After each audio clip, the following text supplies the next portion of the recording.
Hello. Right. Let's get going.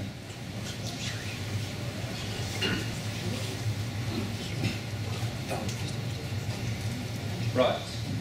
So I'll try and keep close to this. I'm going to give you roughly an hour of presentation about the OCP Foundation and what the OCP community is about. Okay? I'll try and talk slowly because of the translation.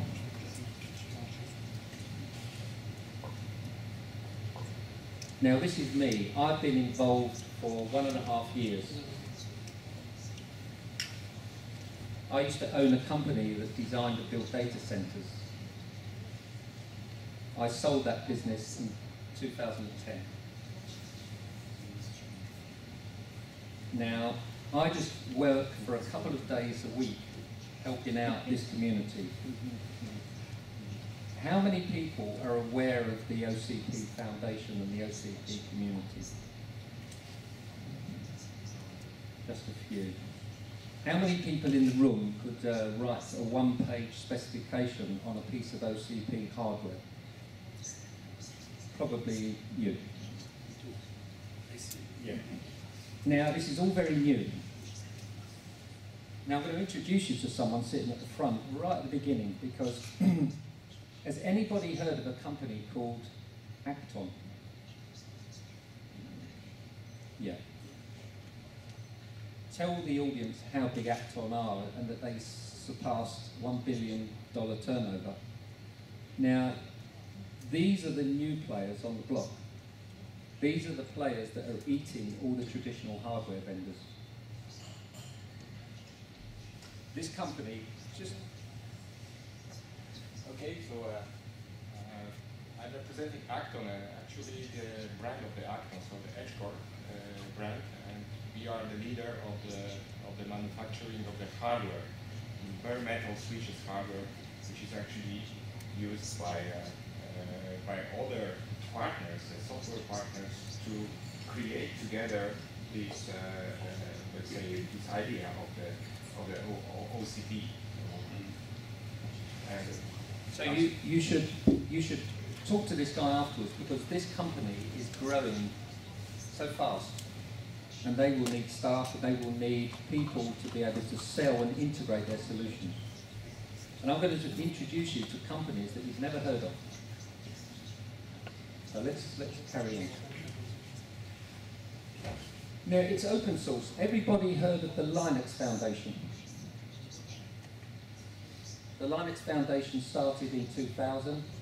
Today, it's 90% of all operating systems are Linux. Now, what OCP is, it's open source hardware, no patents, and it started in 2011. So this is the OCP Foundation. It was started by the hyperscalers, Facebook, Rackspace, Intel, all these big players, and it's open source hardware, no patents. And it is radically different from anything you've seen before. And it is very, very cost effective. An OCP server uses 50% less energy than a traditional server. To build a data center for this equipment costs 50% of the traditional cost of building a tier 3 data center.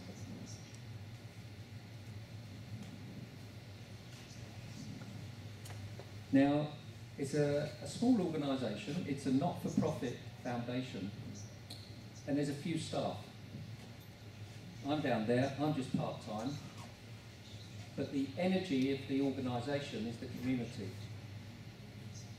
And the community consists of people, hopefully we can get BKT involved on this. We've got people from Edgecore involved. I know there's some people sitting over here that are about to get involved. These guys here will, I'm sure, get involved with the community because these guys are doing all the telco stuff, because all the telco infrastructure is becoming open source. Now, this is how it works. You have these projects. There are 9 projects, and the projects are growing all the time. Now, all I'm going to touch on today is I'm going to touch on the data center facility project. And it's quite drastic. For example, there are no centralized UPSs in an OCP optimized data center. There are no chiller systems in an OCP optimized data center. You don't need to have 100% backup generation in an OCP data center. It's profoundly different to what you know as a 20th century data center. If anybody wants to get involved, they can do. You don't cost you anything to get involved. You can just go and subscribe to these mailing lists, sit on the projects, and if you've got a good idea, you can put that idea forward. Yeah? Now this is how it works. Someone comes up with an idea, you submit the idea, it goes through an approval process and a development process, and if it gets approved, it gets published on the website and anybody can download the specification and build the solution. So if you went onto the OCP website, they've got these wiki pages, you can download all the specifications for all these servers and make them in your garage.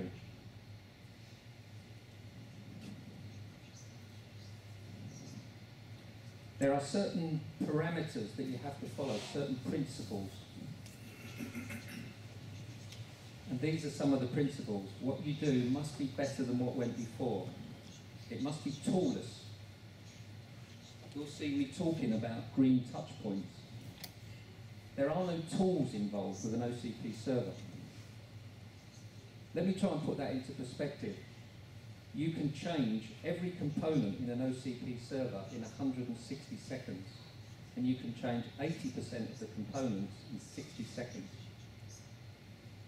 You can install OCP equipment 250 times faster than a conventional server solution.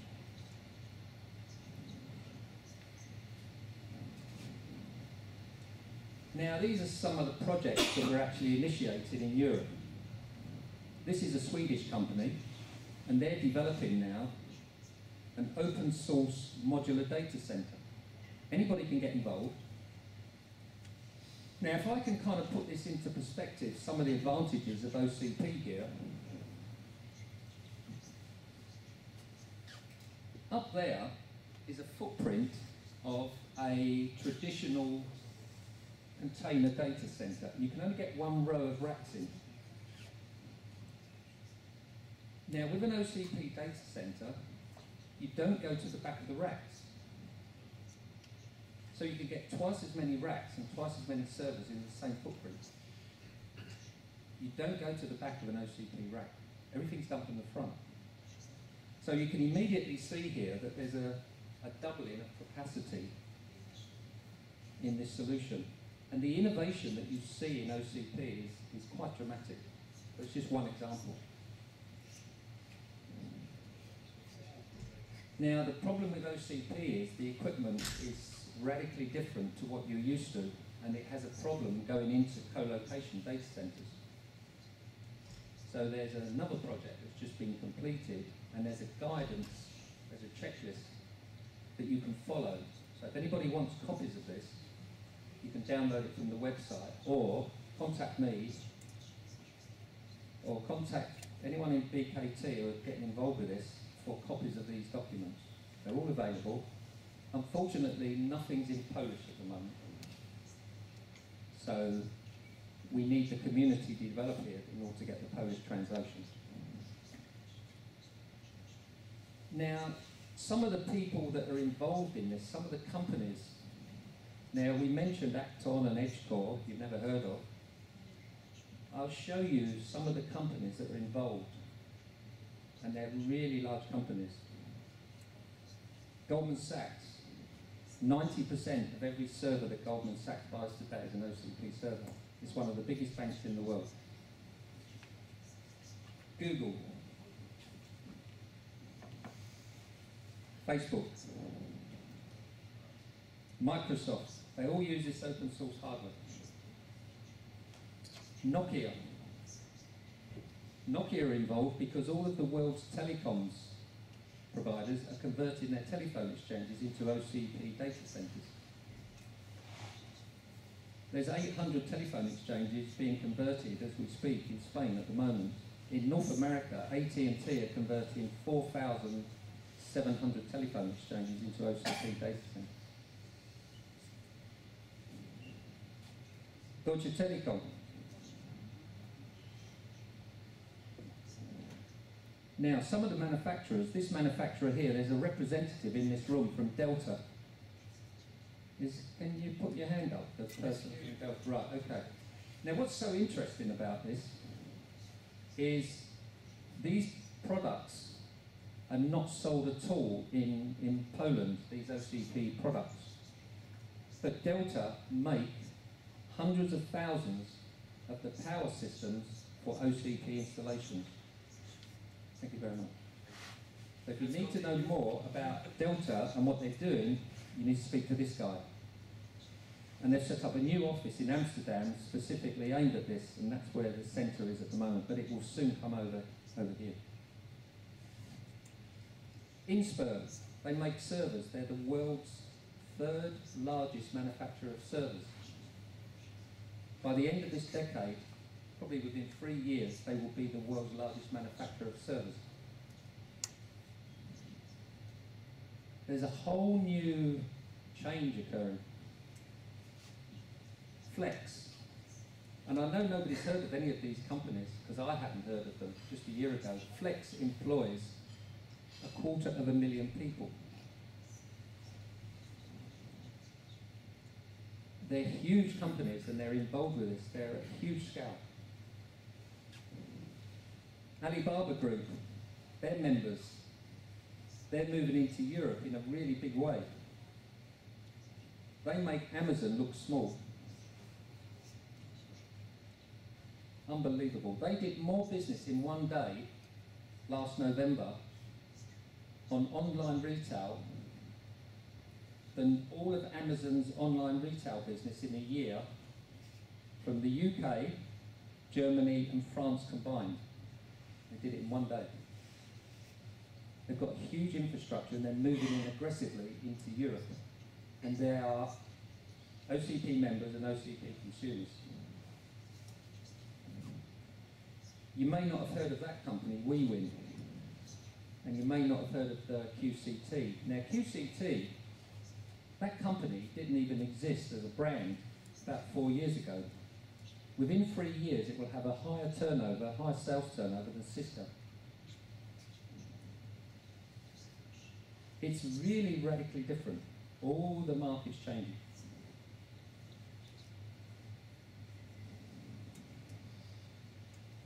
You'll know some of these players.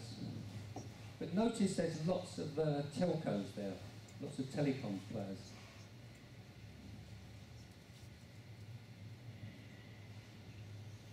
Now what we've got here, we've got some enthusiasts from BKT who can see the opportunities for this, but there's a big education thing that needs to happen, and we'll move this forward, hopefully, through education. There's a big awareness campaign that needs to happen. And at the moment, we've got high demand in Europe, but we don't have a big enough supply channel. So we need to get people into the supply channel. Now, we've never ever, OCP have never done a conference outside of California since it started in 2011. And what's interesting, the first international conference will take place in Amsterdam, the 1st and 2nd of October, and there will be 1,000 people at it.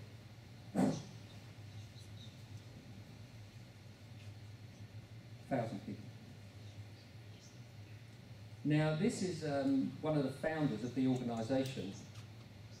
Now, I'm not going to play the video, but these are embedded YouTube videos, and what I would like BKT to do is to make all these presentations available, and it would be good if we could arrange for them to be translated into Polish, so everybody can get them, because there's lots of information in here on videos.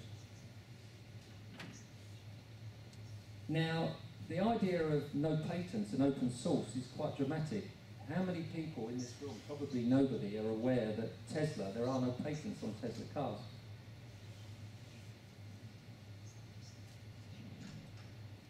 No patents. on Tesla cars. Now, what's the consequence of the no patents, the openness? The consequence is you get much better products, much faster. So if we look at this company in the front, EdgeCore, they got involved with Facebook and the big hyperscalers on developing a new 100 gigabit Ethernet switch. And they give them funny names like Six-Pack and Wedge. And it took them 3.5 months from the idea to full production and selling tens of thousands of these switches. Now that's like 10 times faster than a conventional development cycle in a big player like Cisco or HP. It's so fast. And that's why it's so difficult to compete with open communities. And the biggest machine that man has ever made is the internet, and it's all open, and anybody can contribute to it. And when we start scaling to these complex solutions, the only way we're going to master it is through cooperation and partnering and openness. Now, you have to read a few books because this is radical, the idea of no patents on hardware. How do you make a living? People struggle with this. How do you make a living? But Tesla got no patents on their cars, and yet they've got over 500,000 back order on their new car.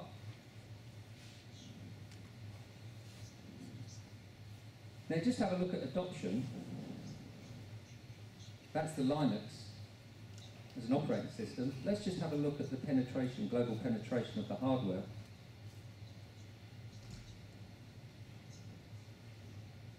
The predictions from IDC is by the end of the decade, 50% of all the servers being made in the world will be OCP servers, open source servers. And if you extrapolate that on, by about 2025, 80% of the world will be using open source servers.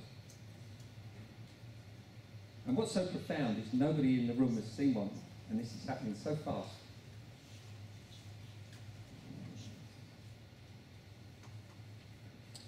Now, it started in the hyperscalers, and then what happened in 2016, the telcos decided to copy the technology of the hyperscalers, convert all their telecoms infrastructure. Now, it only started in 2016, and today, all the world's telecoms players are involved with this technology, playing with it and rolling it out at scale. It only started in 2016, 2 years ago. This technology is really transformational. And now it's starting to move into the enterprises. So you get the big enterprises are starting to say, well, you need to copy this. The Swedish government have written a specification for all their new government cloud. It's all OCP data centers. And it is really radical. The Swedish government's adoption of this technology is going to take 230 data centers down to 6. It's profound what it does. Now, luckily, I've got some people in the room because the telco group, this initially, OCP was only about data centers. But now what's happened is open source hardware is now rolling out into the distribution from the telephone exchange to the end user.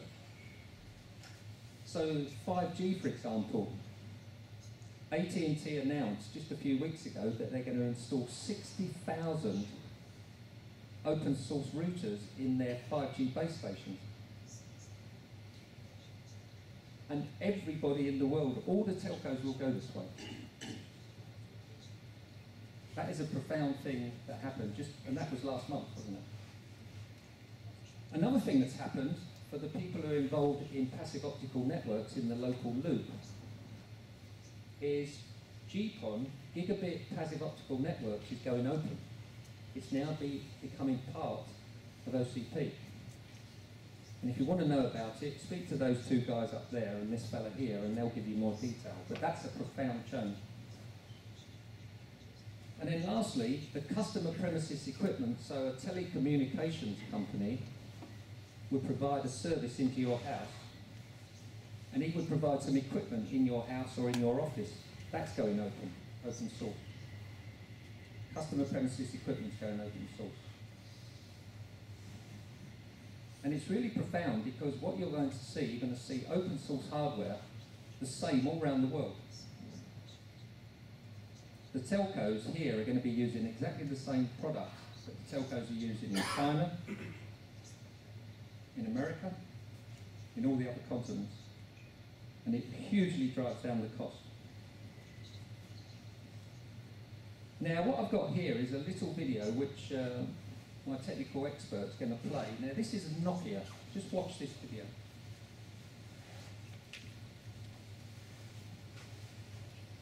Just a moment.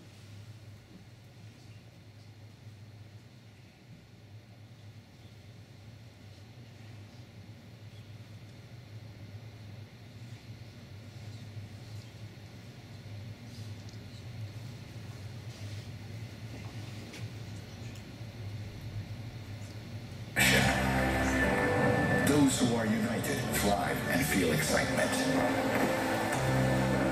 Together, we can build on each other's ideas to make things better. That's the idea behind the Open Compute project. OCP brings together a community of technology leaders to reimagine the future of data center hardware.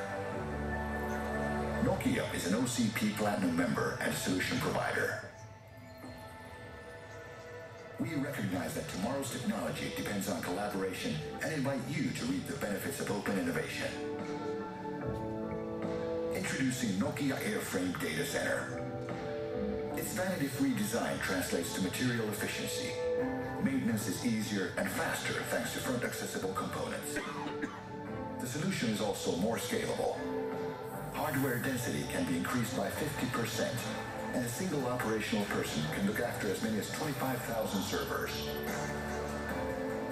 Reduced cooling load improves energy efficiency. Nokia Airframe Data Center enables very low power usage effectiveness, or PUE, even below 1.1. All this means significant savings for you. Stay on top of the growing demands of the new world with Nokia Airframe Data Center.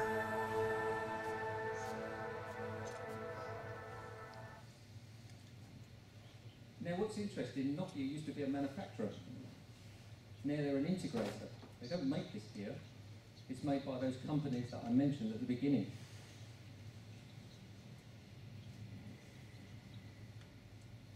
It's really quite profound what's happening. Now this has only happened, that product only came out less than 2 years ago. And now there's big projects that are being won. And Nokia need help on this because this is scaling so fast. They can't cope with the demand.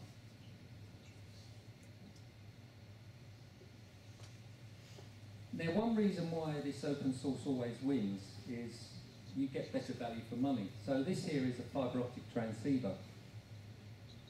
And if you were looking at a traditional transceiver, it would have an EEPROM chip on it that would code it so it only went into a single manufacturer's product. Well, open means you can take the transceiver and put it in any network switch. The impact of that is you see these kind of reductions. So if you talk to this chap here, he's not selling on price, but if you compare the fully loaded edge core solution against one of the big kind of manufacturers, you will see these kind of figures, especially when you get into the 100 gigabit. And the community have actually developed a 100 gigabit fibre optic transceiver, which is drastically cheaper than all of the other 100 gigabits. And it uses single mode. There are no copper cabling links inside an OCP data center, which is a bit of a shock. Because when you put the network in, you put it in at 100 gigabits. So in these data centers, copper is finished. But there's a huge opportunity on fibre. Huge. Yeah? Just a moment. And these guys do fibre as well. Now, all it is, it's a cost of doing business. It's just a cost.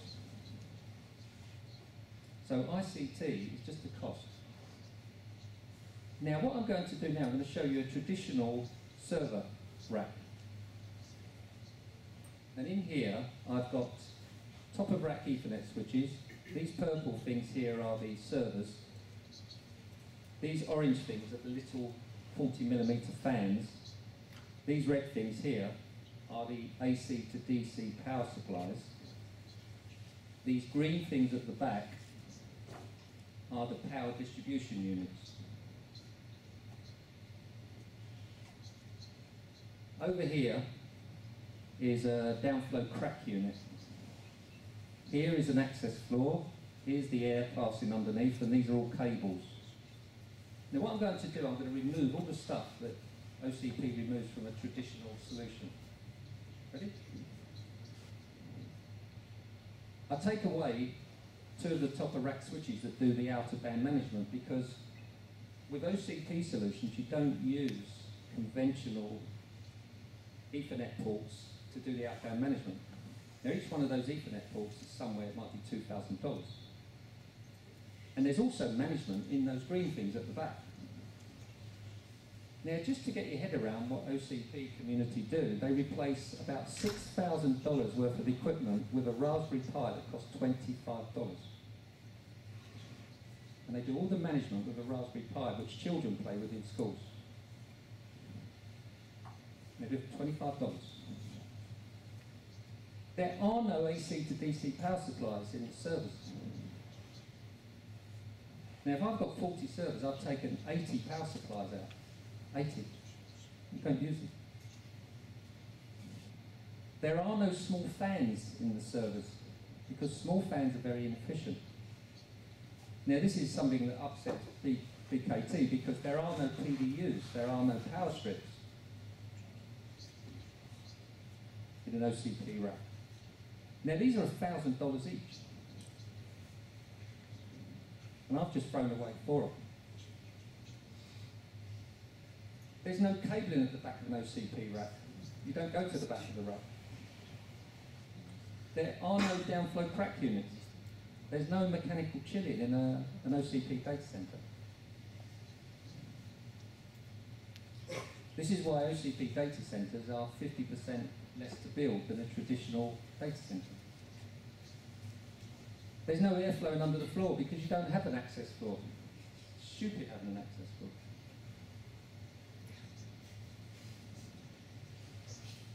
Now what I've done, I've thrown all that lot away. Now what I've thrown away is that in the region, just for one rack, is about $16,000 worth of equipment.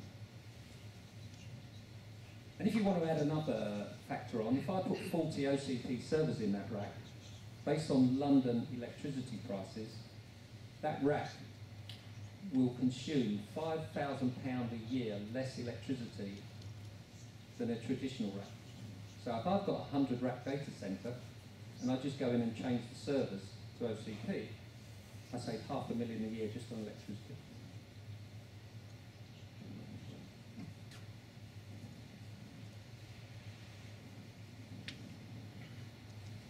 Now what you have to get your head into is why we do what we do. And once you understand why we do what you do and you laugh at it, you'll be able to change. But until you can laugh at what you do, and I did this for years, I made a lot of money doing this, the traditional way, and I laugh at myself now how stupid it was. But let's give you some examples. Why do we use 19-inch racks? We use 19-inch racks because we used to put electromechanical relays in them. And when you put the electromechanical relays side by side, 19 inches was a perfect width for the electromechanical relays. Well, we don't put electromechanical relays in data centers.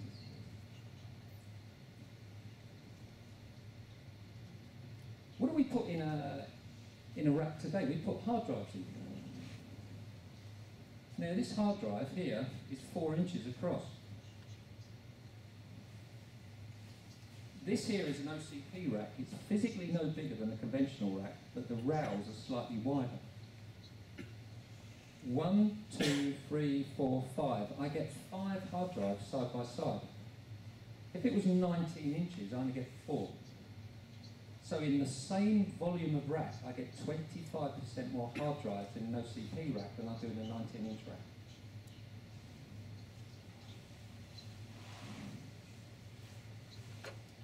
Now, to me, this makes sense. I've got a module, and then I design the container.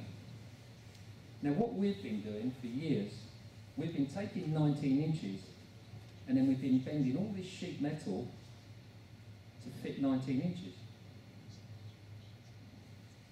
Fundamentally, it started from a false premise.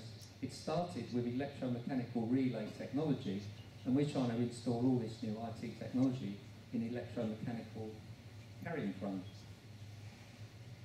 Now that's quite radical, the idea of not 19 inches.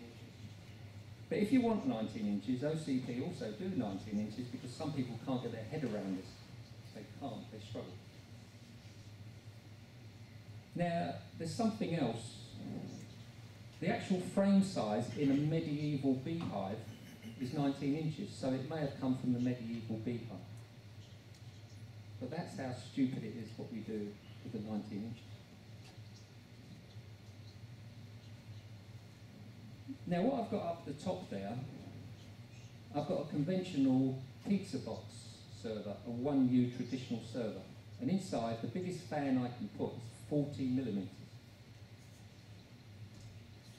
Now what's interesting, an OCP server doesn't use 40 millimeter fan, it has a different profile, as you saw in the Nokia when they were pushing those blue things into the racks. That was an OCP server, it has a totally different dimension. And it uses two 80 millimeter fans. Now there's something I learned when I was at school, and it's called the fan cube law. And this is the fan cube law, and it's really simple. If you reduce the speed of a fan by 50%, you reduce the energy to spin that fan by 7/8. So if you reduce the speed of a fan by 50%, the energy to spin it goes down by 7/8. So if I was going to compare the fan energy for the top, traditional, compared to the OCP, this is 1/10 of the energy compared to that. This is why, at low utilization in a server, an OCP server uses 50% less energy. It's very simple, but what we've been doing in the past, we've stuck with this 19 inches and this 1U, and that's fundamentally why we've never improved the design. Another thing is, if the server is taller, you can put big heat sinks on, and that's a very economical way of getting the heat off the CPU. You can't do that in a 1U server. You can't put big heat sinks on. Now, why are the cabling interfaces on the back of traditional servers? The reason the cabling interfaces are on the back of a traditional server is because what a traditional server is a desktop PC that somebody picked up and put on a shelf and pushed into a rack. And the reason they did it is because they had too many PCs on their table and they needed space. And then what they did, they took that PC and then they squashed it to 1U to fit more in the rack. That's the reason why the cables are on the back. Now, when you're working on one of these servers, you don't want to be at the back because it's very hot. Yeah? Now, let's show you what an OCP server eliminates compared to a traditional. It takes out both of the AC to DC power supplies. It takes out the out-of-band management. It takes out 3 of the 4 operational ports, because when you move towards OCP, you don't need multiple operational LAN ports. You can get away with 1, because the software creates a resilience on the infrastructure. You don't have a keyboard, you don't have a video, you don't have a mouse. All you have is you have an Ethernet port on the front, and when you push the equipment in, it just clips onto a DC bus bar at the back.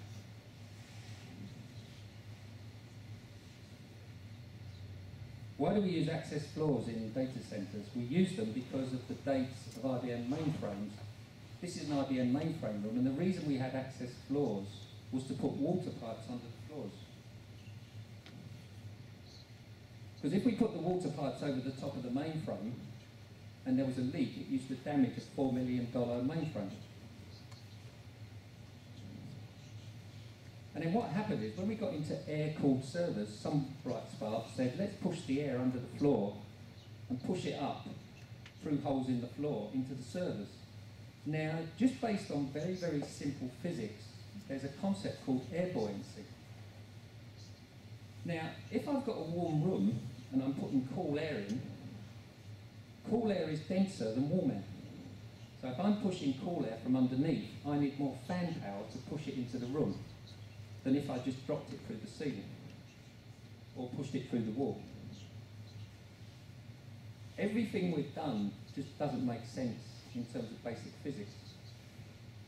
And it's a compromise of history.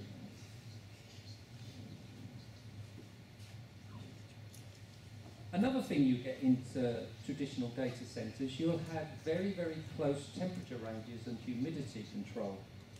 Why do we have tight humidity control? Because it's a historical thing to do with paper inside the computer room. If there was too much humidity or it was too dry, the paper used to distort and it would jam in the printers.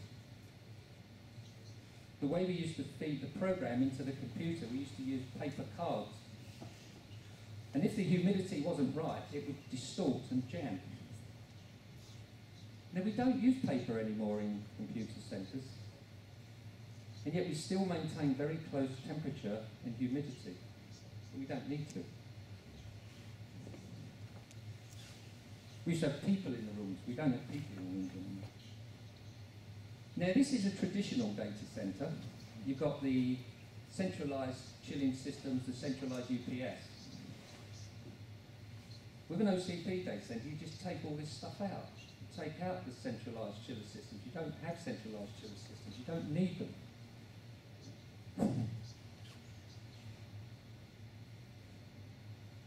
You don't need centralised UPS systems. Take them out. Now, just one thing about blast radius is if you've got a centralised, it's the main culprit for major failures in data centres. I'll show you some pie charts on what happens. If you get a failure on the UPS function in an OCP solution, you only ever lose one rack. You never lose more than one rack. Whereas when you lose the UPS function in a conventional data center, you lose the whole data center. You can look at this stuff afterwards, but the power is always the culprit for sustained downtime. Even when you think it's a cooling issue, when you track it back, you'll often find it's a power issue.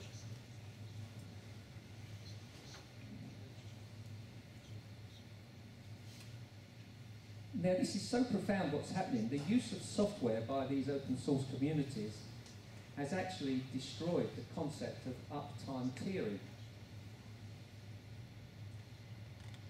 You don't follow the uptime tiering for an OCP data center because you create resilience by using software and you don't just use hardware redundancy. Now, this is profound. This is a profound change.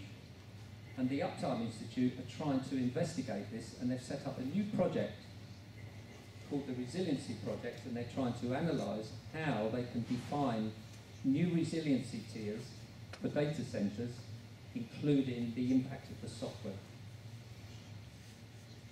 Now, this is a profound change. It's not just based on hardware duplication. Now, you can read this afterwards, but what this is about the approach on resiliency in an OCP data center, and what it leads on to, there's a comment at the end about, is the rope really necessary?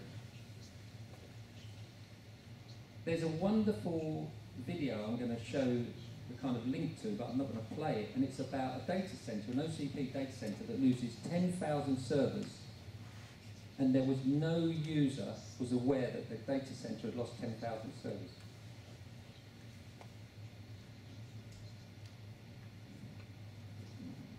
And this is the video. And this is a data center manager that's responsible for a large OCP data center in America. And he tells this story about losing 10,000 servers. And there was no user impact. ultimately what you get to this situation where it's a very, very clean system. The actual efficiency on the power transmission is about 97.5%. Now, just going through 2 centralised UPSs, you can lose 20% of all the power that you put into the data centre. So they're extremely efficient. The power usage efficiency for an OCP data centre is always better than 1.1. Always better than 1.1. Another thing is an obsession on simplicity. This is a conventional data centre on the left. Every single rack is different. On the right is an OCP data centre. That is actually Facebook's data centre. They have over 100,000 racks with millions of servers. They only have 7 different rack types. So if you went in, you'd only see 7 different rack types. I went into a big data centre in Finland recently, a huge installation. They only had 2 rack types. It's so easy to do the maintenance that there are no job demarcations. The chap who does the maintenance on the servers is the same guy that shovels the snow outside and does the maintenance on the cooling, because it's so simple. There's no job demarcation.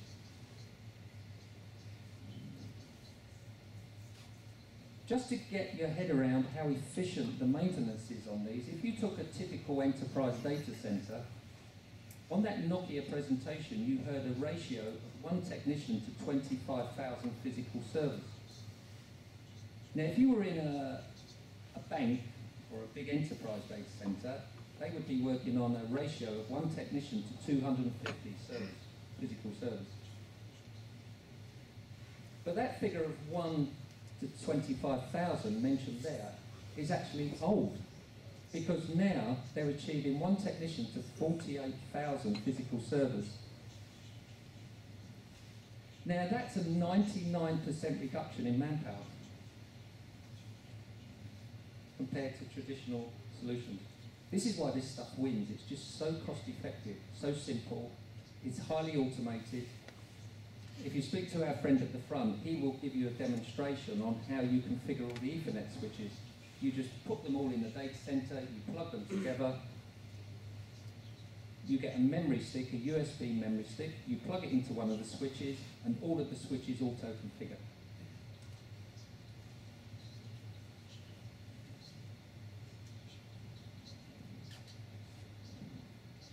No tools. Now you can look at this afterwards. This is a YouTube video. Have a look, because this will explain how the racks work and the servers, because you've not seen it. Okay, I'm not going to play it, but that will explain. Now this is a very interesting video. You can look at this afterwards. Now what this is, this shows you how simple it is. There was a chap walking past in an exhibition, one of these racks. He'd never ever seen the rack before. And a chap grabbed hold of him and pulled him in and said, could you change a hard drive in my OCP rack? And he gave him 1 clue. He said, I'll give you a clue. Do you know what a hard drive looks like? He said, yes. He said, the clue is the green touch points is all you need to touch. And you'll see this video, and he goes up to the rack and he touches the green touch points, pulls the tray out, goes to the hard drive and just presses the button and it pops out. He takes it out and then he puts it all back again. And he does it in less than a minute. And he's never ever seen the equipment before in his life. It's profoundly simple. This is an OCP server. It's so light you can actually pick it up and hold it on 1 finger.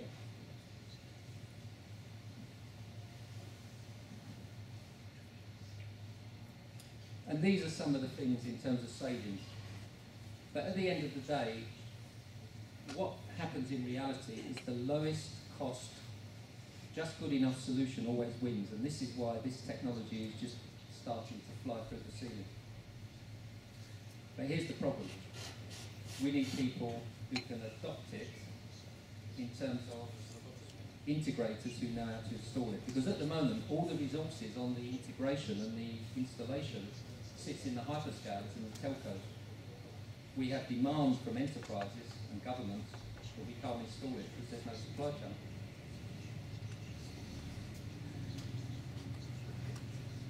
Here you can look at this video, and it's Yahoo Japan talking about the maintenance, and you'll see the guy doing maintenance and changing RAM inside these servers, and you'll see how quickly he does it.